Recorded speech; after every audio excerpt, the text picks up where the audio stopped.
काषाय वस्त्रं करदण्डधारिणं कमण्डलूपद्मकरेण शङ्खं चक्रं गदाभूषितभूषणाढ्यं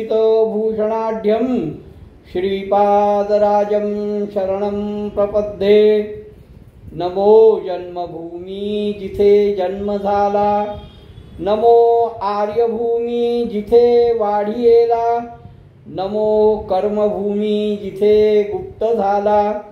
नमस्कार माझा सद्गुरु दत्तात्रेयाला, अवधूत चिंतन श्री गुरुदेव दत्त। साधकांनो, गुरुचरित्रामध्ये आपण गेल्या 2 दिवसात गोकर्णाविषयी बघितलं। राजा इक्ष्वाकुंशीला गौतमांनी गोकर्णाचं महत्त्व सांगितलं। नामधारकाला सिद्ध सांगतायत आणि अशा या गोकर्णात 3 वर्ष राहिल्यानंतर श्रीपाद श्रीवल्लभ 3 वर्ष गोकर्णामध्ये राहिले। त्यानंतर श्रीपाद श्रीवल्लभ भ्रमण करत कुलोपूर कृष्णा नदीच्या तीरावर त्या ठिकाणी आले। या कुलोपूर मधलं काल आपण बघितलं, एक ब्राह्मण दाम्पत्य, तो ब्राह्मण अतिशय विद्वान ज्ञानसंपन्न सर्व शास्त्र जाणणारा असा विद्वान होता। त्याची भार्या अंबिका ही पण पतिव्रता ज्ञानसंपन्न, आणि त्यांना जो मुलगा झाला तो मात्र मंदमती, त्याला कुठल्याही प्रकारचं ज्ञान नव्हतं आणि एकुलता एक मुलगा असल्याने बाप त्याला ज्यावेळेस मारायला जायचा त्यावेळेस आई म्हणायची, तुम्ही त्याला मारू नका, तुम्हाला माझी शपथ आहे। काल परत्वे बाप पंचत्वात विलीन झाला, मुलगा विवाह योग्य झाला तरीही त्या मुलाचं त्याला कुठल्याही प्रकारचं ज्ञान नसल्या कारणाने त्याला कोणी मुलगी द्यायला तयार होईना। त्यामुळे हा ज्ञान नसल्यामुळे भिक्षा मागून उदरनिर्वाह करत असे।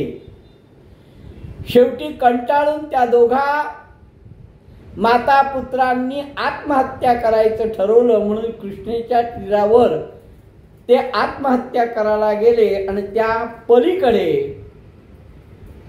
भगवान श्रीपाद श्रीवल्लभ आपलं आह्निक करण्याकरता, स्नान संध्या करण्याकरता आले होते। त्यांनी या माता पुत्रांना बघितलं, त्यांना विचारलं।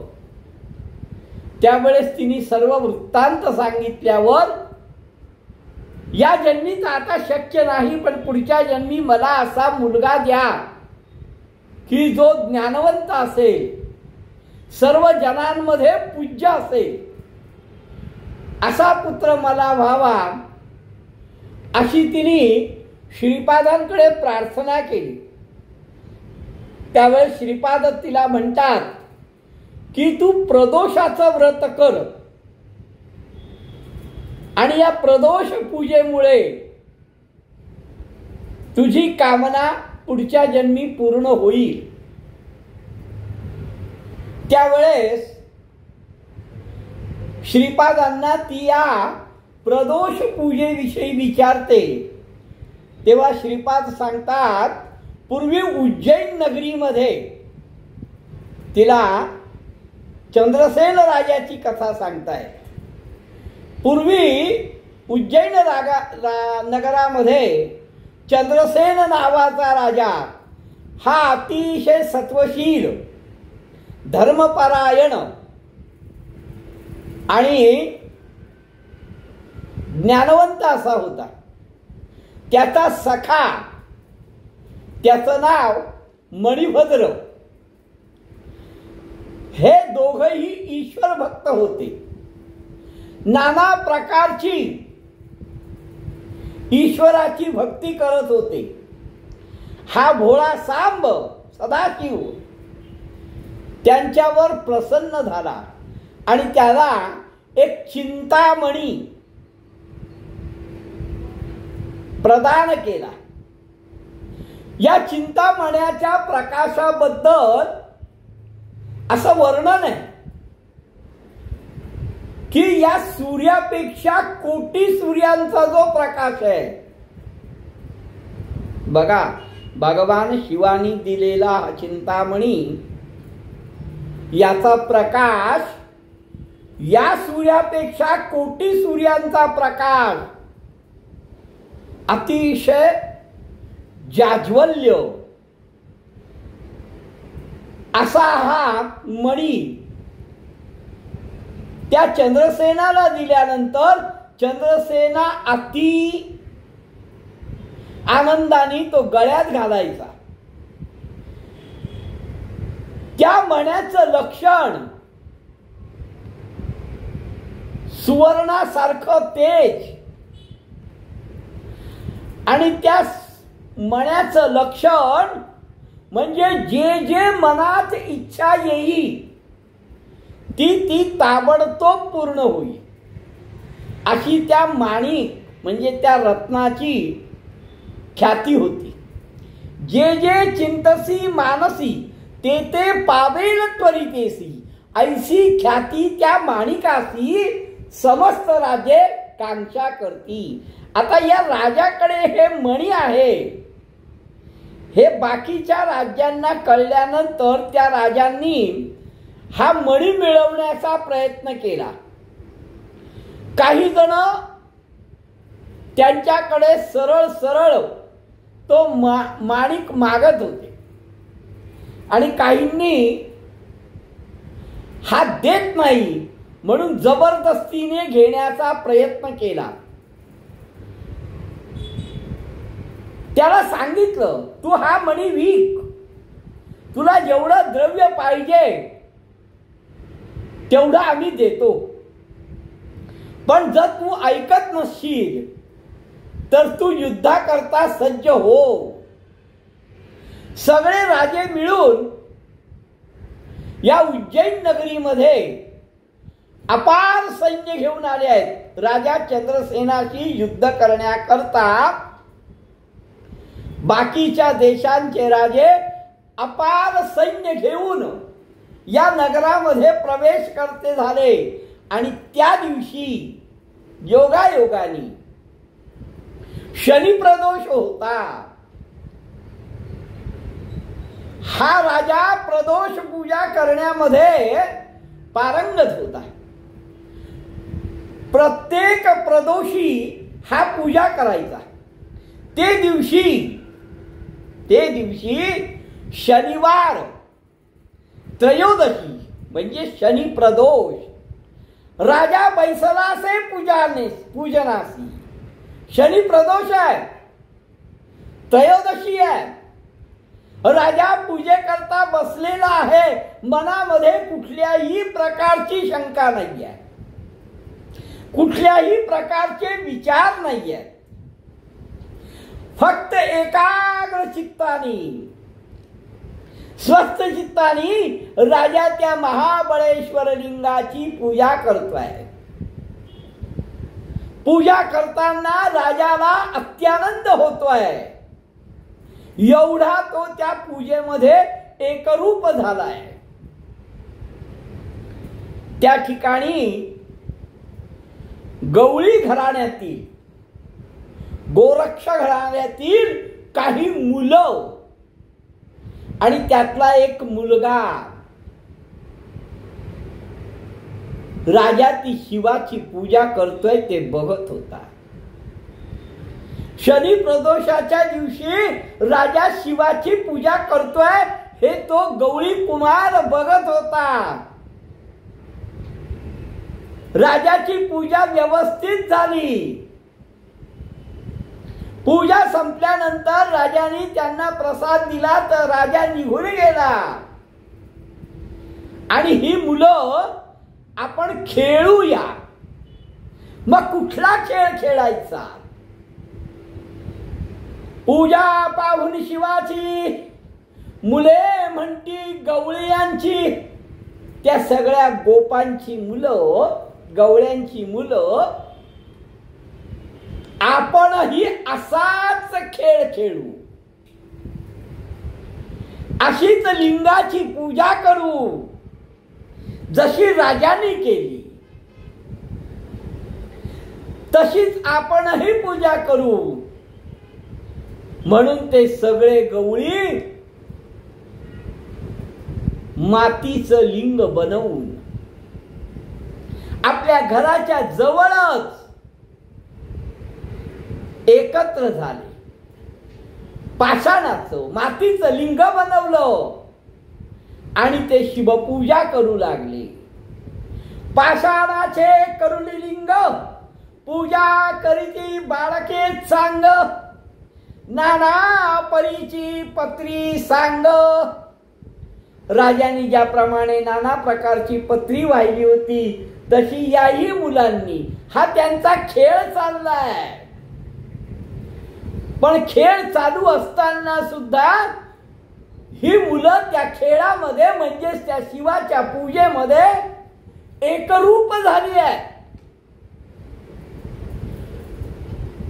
जसं आपल्याला शक्य असेल राजांनी ज्या ज्या पद्धतीने पूजा केली त्या त्या पद्धतीने पूजा करून पत्री वाहिली. बर नैवेद्य काय दाखवावा? उदक नैवेद्य दाखवून अहो पाण्याचाच नैवेद्य दाखवला, कारण हा खेळ चाललाय. गोपकुमार तैवेळी काय उदक नैवेद्य समर्पिती, आईसे कौतुके खेळती. आनंदाने खेळतायत. खेळ काय आहे तर शिवाची पूजा करण्याचा. त्या राजाने चंद्रसेनाने जशी पूजा केली तशी पूजा करण्याचा खेळ चाललाय. नाना प्रकारची पत्री भगवंताला वाहिली आहे, महादेवाला वाहिली आहे आणि नैवेद्य म्हणून काय दाखवावं? पाण्याचा नैवेद्य दाखवलाय. खूप वेळ ही पूजा चालली आहे. काही गोपिका आल्या, आपल्या मुलांना घेऊन गेल्या, कारण जेवाची वेळ झाली आहे. जेवणा करता त्या मुलांना घेऊन गेल्या. जवळ जवळ सगळे बालक गेले, पण त्यातला एक मुलगा पूजेच्या तिथून हालायला तयार नाही. तो त्या लिंगाशी पूर्णपणे एकरूप झालाय. त्याची आई आली, चल रे बाळा जेवायला. तो काहीही करून यायला तयार नाही. तो त्या पूजेमध्ये इतका एकरूप झालाय, तो आईचं ऐकून पूजा सोडून यायला तयार नाही. म्हणे कुमारा भोजनासी चल गृहासी झाली निशी. अरे आता संध्याकाळ झाली आहे, रात्र व्हायची वेळ आली आहे, चल आता घरी. काही न केल्या न जाय परियेसा. आता तो इतका त्या शिवलिंगामध्ये मंत्रमुग्ध झालाय की तो यायला काही तयार नाही. आईला राग आला. मुलाला एवढं समजावून सांगते की अरे बाळा संध्याकाळ झाली, आता घराकडे चल, जेवण कर, रात्र व्हायची वेळ आली आहे. पण हा काही येत नाही. तिला राग आला आणि तिने त्याची जी खेळातली पूजा होती पण ती एकाग्र चित्ताची पूजा होती, एकाग्रतेची पूजा होती, स्वस्थ चित्ताची पूजा होती, भगवान शिवाची पूजा होती. तिने ती पूजा मोडली आणि तो दगड घेतला ज्याला यांनी शिवलिंग हे संबोधन दिलं होतं, राजाने पूजा केली म्हणून आपण पण करू. तो तिने बाहेर फेकून दिला आणि ती आपल्या घरात निघून गेली. तिला माहित होतं की हे असं केल्याने पोरगा आपोआप आपल्या मागे येईल. पूजाच राहिली नाहीये, शिवलिंगच राहिलं नाही. हा पोरगा इथे काय करेल, येईल आपल्या मागे. पूजा मोडिता तो बालक. आईने पूजा मोडलेली बघितल्यानंतर त्या बालकाला अतिशय दुःख झालं, चक्कर येऊन पडला. पूजा मोडिता तो बालक प्रलाप करी अनेक. जोर जोराने रडायला लागलाय, दुःख व्यक्त करायला लागलाय. मूर्छा येऊनी क्षणिक, एक क्षणा करता त्याला चक्कर आली. पडला भूमी अवधरा, चक्कर येऊन पडलाय. आई तर घरात निघून गेली आहे, पण तरीही त्याचं संपूर्ण लक्ष जे आईने फेकून दिलेला पाषाण म्हणजे शिवलिंग आहे त्याच्याकडे लागलाय. मनामधून म्हणतोय मी आता माझा प्राण त्याग करीन. लहान मुलगा आहे, मी माझा या लिंगाकरता प्राणत्याग करीन. आणि आमचे भोळा सांब सदाशिव महादेव प्रसन्न झाले. तिथे तात्काळ रत्नखचित असं शिवालय निर्माण झालं. आणि त्या शिवालय सुद्धा सूर्यासमान, सूर्यासारखं तेजपुंज असं रत्नखचित शिवालय निर्माण झालं. आणि त्या बालकाला लिंग दिसे रत्नखचित, त्या बालकालाही ते रत्नखचित लिंग दिसाल झालं. तो बालक जागा झाला आणि आपल्या भगवान शिवाचं, गौरी रमणाचं रूप त्यांनी बघितलं. माहित नाही, लहान मुलगा आहे.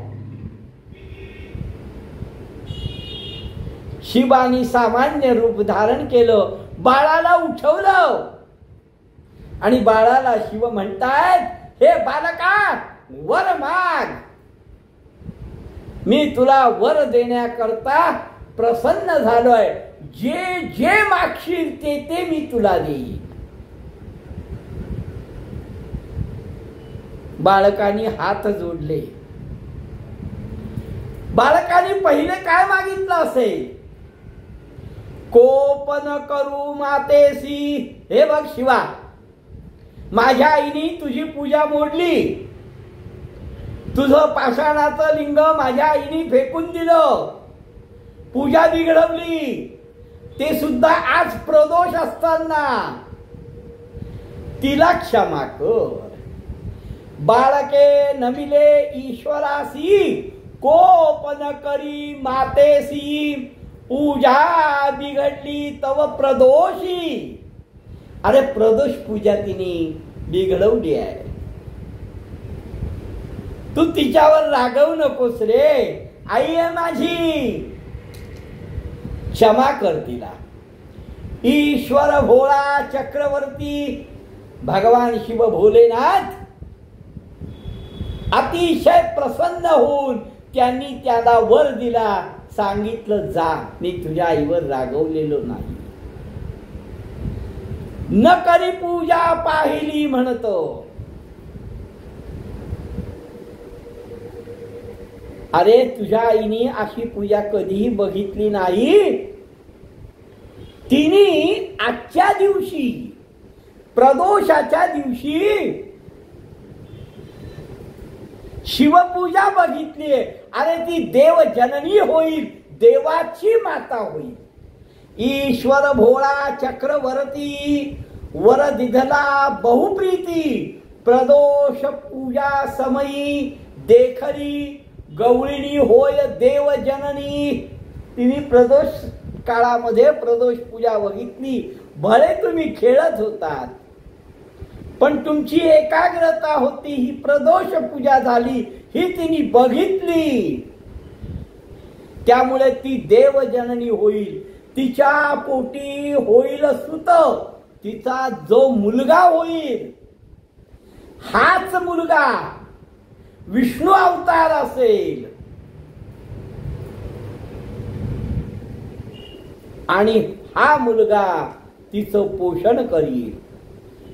आता जे जे मानसी तू इच्छिसी, तुझ्या मनामध्ये जी जी इच्छा आहे ती ताबडतोब पावन होईल.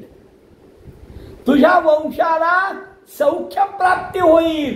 पुत्र पौत्र तुझ्या वंशामध्ये नांदतील. प्रसन्न होऊन गिरिजापती भगवान शिव प्रसन्न होऊन त्या लिंगामध्ये, रत्नखचित लिंगामध्ये गुप्त झाले. रिंग राहिले रत्नखचित, शिव तर गुप्त झाले.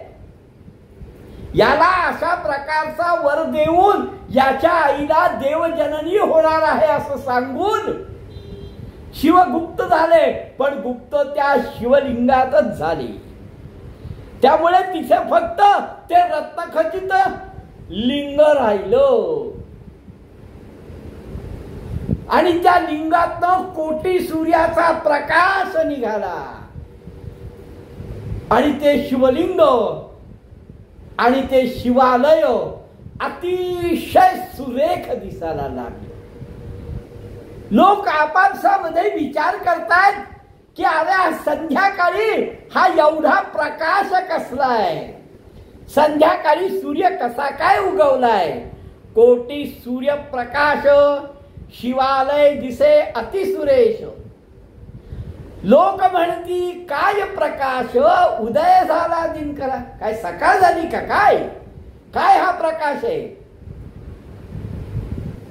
परराष्ट्रातनं जे राजे आले होते, चंद्रसेन राजाचं ते माणिक घेण्याकरता, युद्ध करण्याकरता जे राजे आले होते तेही आश्चर्य करायला लागले. आणि त्यांनी सगळा राग द्वेष याचा त्याग केला. आणि म्हणतात अरे या राजाच्या नगरीमध्ये संध्याकाळी एवढा प्रकाश आहे, कोटी सूर्याचा प्रकाश दिसतोय, त्या राजाशी द्वेष करण्यात काय अर्थ आहे. चला आपण त्या राजाला भेटायला जाऊ.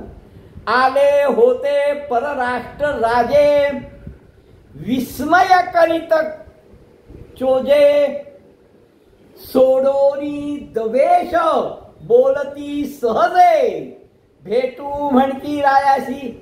अरे या राजाच्या राज्यात असा कोटी प्रकाश आहे, त्याच्याशी द्वेष काय करायचं. चला आपण सहज राजाला भेटू. अहो या नगरामध्ये विचित्र घडलंय. संध्याकाळी सूर्याचा उदय झालाय. राजा असे बहुपुण्यवंत.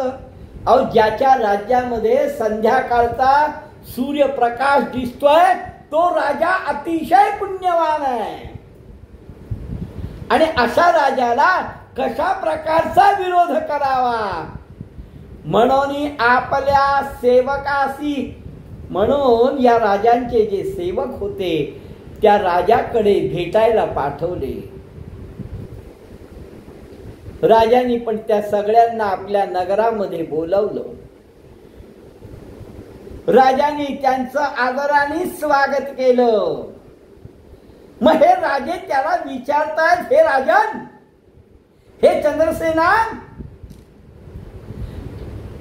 रात्रीचा अंधकार असताना, रात्री अंधार होतो हे असताना सुद्धा तुझ्या नगरामध्ये सूर्याचा प्रकाश कसा काय रे.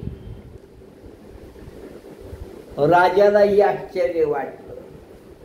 चंद्रसेन राजा कौतुकाने तोही बघायला गेला. आणि त्याला हे चित्र विचित्र असं रत्न खचित अनुपम असं शिवालय दिसलं. आणि गवळ्यांची घरं दिसली. अतिरम्य असं हे रत्नखचित शिवालय, तिथे रत्नखचित शिवलिंग विराजमान होतं. तो त्या गवळ्यांच्या कुमारांना विचारतोय, हा काय प्रकार आहे? गवळ्यांची तिथे घरं होती. त्यांना हा राजा चंद्रसेन विचारतो की संध्याकाळच्या समयी सूर्यासारखं हे तेजस्वी लिंग, हा काय प्रकार आहे? तेव्हा सगळा वृत्तांत त्या राजाला आणि बाकीच्या राजांना समजावून सांगितला. तो सगळा ऐकल्यानंतर राजालाही आश्चर्य झालं. बाकीचे राजे मात्र त्या राजाचा निरोप घेऊन निघून गेले. राजा चंद्रसेन तिथे राहिला, शनी प्रदोष पूजा करत राहिला. जो राजा शनी प्रदोषाची पूजा करतोय किंवा जो कोणी भक्त, जो कोणी साधक प्रदोष पूजा करतोय, त्याला कसलं आलंय भीती, त्याला कसलं आलंय भय. मग तो मुलगा, ज्या मुलामुळे हे सगळं घडलं, तो घरी गेला. आपल्या आईला सर्व वृत्तांत सांगितला आणि तिला सांगितलं, बघ आई, भगवान शिवानी मला आशीर्वाद दिलाय की तुला माफ करून पुढील जन्मात तुझ्या पोटी भगवान नारायण विष्णू अवतार घेणार आहेत. ऐसे ईश्वर दिधला वर, हे बघ असा शिवानी वर दिलाय. तू मनामध्ये कुठलीही शंका घेऊ नको, कारण कर्पूर गौर भगवान शिव हे प्रसन्न झाले आहेत. त्यांनी ती प्रदोष पूजा त्यांना आवडली आहे आणि तीच प्रदोष पूजा तू बघितली आहे. म्हणून आई, पुढच्या जन्मी तुझ्या पोटी भगवान नारायण अवतार घेणारे. मोडली पूजा, तू पूजा मोडलीस म्हणून मी त्यांना विनवलं, म्हणून मी त्यांची विनंती केली, मी त्यांची क्षमा याचना केली. भगवान शूल पाणी क्षमा करून घेतले म्हणून क्षमा केली त्यांनी. तुला माफ केलंय, तू पूजा मोडलीस, मी त्यांची विनवणी केली, त्यांनी तुला क्षमा केली आहे. आणि मग जो सगळा प्रसंग घडला त्या रत्नखचित सिंहासनाविषयी, त्या रत्नखचित शिवलिंगाविषयी, राजाविषयी, हा सगळा वृत्तांत त्या मुलानी आपल्या आईला सांगितला. ऐसा ईश्वर प्रसन्न झाला, प्रदोष पूजेने तया फळला. हे सगळं त्या विप्र स्त्रीला भगवान श्रीपाद श्रीवल्लभ सांगतायत. त्यामुळे हे बघ बाई, तुझ्या मनामध्ये जर इच्छा असेल, तुझे मनी असेल जरी, होईल पुत्र मजसरी, माझ्यासारखा मुलगा तुला होईल. तू ज्ञानवंत पूजनीय असा मुलगा मागितलास, तुझ्या मनामध्ये असेल तर हे बाई, माझ्यासारखा मुलगा तुला होईल. मनामध्ये संशय धरू नको आणि शनी प्रदोषाच्या दिवशी भगवान शिवाची आराधना कर. ऐसे म्हणून श्रीपाद चक्रवर्ती भोळा शिव विप्र स्त्रियेचे पाहुनी भाव प्रसन्न झाला. त्यावेळी भगवान शिवही प्रसन्न झाले, श्रीपाद देवही प्रसन्न झाले. त्यांनी तिच्या मुलाला बोलावलं, जो अज्ञानी होता, ज्याला वेदाचं शास्त्राचं कुठलंही ज्ञान नव्हतं. त्याच्या डोक्यावर हात ठेवला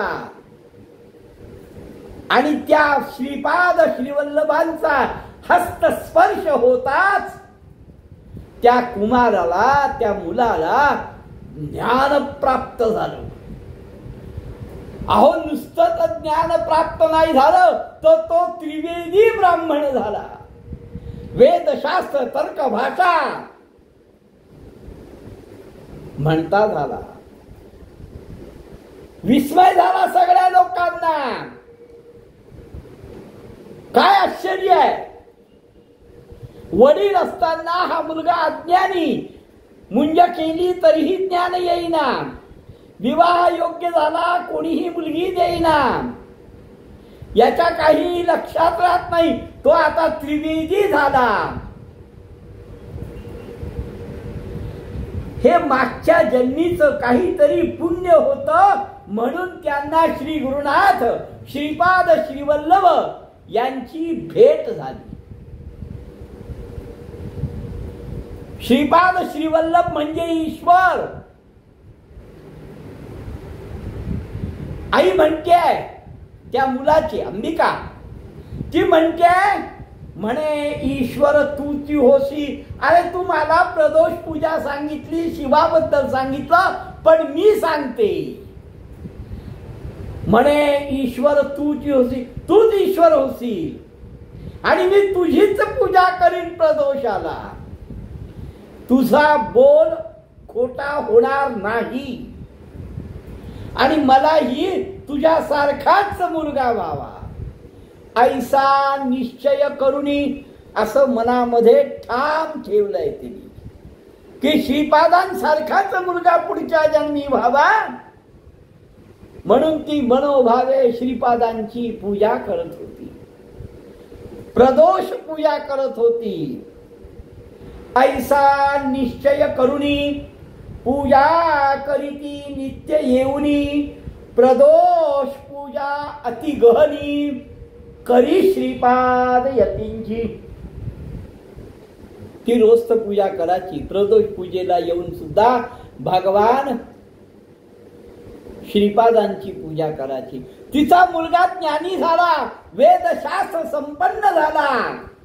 जो अज्ञानी होता तो पूज्य झाला सर्वाहुनी, सगळ्यांपेक्षा तो पूज्य झाला. सगळे ब्रह्मवृंद आता त्याच्या पुढे नतमस्तक व्हायला लागले, त्याला मानायला लागले. मग त्याचा विवाह झाला. त्यालाही श्रीपादांनी पुत्र पौत्र नांदतील, तुझ्यावर गुरुकृपा होईल असा आशीर्वाद दिला. ऐसा श्री गुरुकृपावंत भक्तजना असे संरक्षित, ऐक शिष्या एक चित्त. अरे असा हा कृपावंत श्री गुरु भक्तजनांचं संरक्षण करणार आहे. हे नामधारका शांत चित्ताने ऐक. नामधारक भक्तासी सांगे सिद्ध विस्तारेसी. नामधारकानी सिद्धाला नमस्कार केल्यावर हा सिद्ध त्याला पुढची कथा आणखीन विस्तारपूर्वक सांगतोय. या ठिकाणी तो मुलगा ज्ञानवंत झाला, वेदशास्त्र संपन्न झाला, गुरुच्या कृपेने आशीर्वादाने त्याला सगळे मानायला लागले. त्याचा विवाह पण झाला. पुढे काय घडलं हे आपण उद्या बघू. सिद्धांनी नामधारकाला पुढची काय कथा सांगितली आहे हे आपण उद्या बघू. अवधूत चिंतन श्री गुरुदेव दत्त.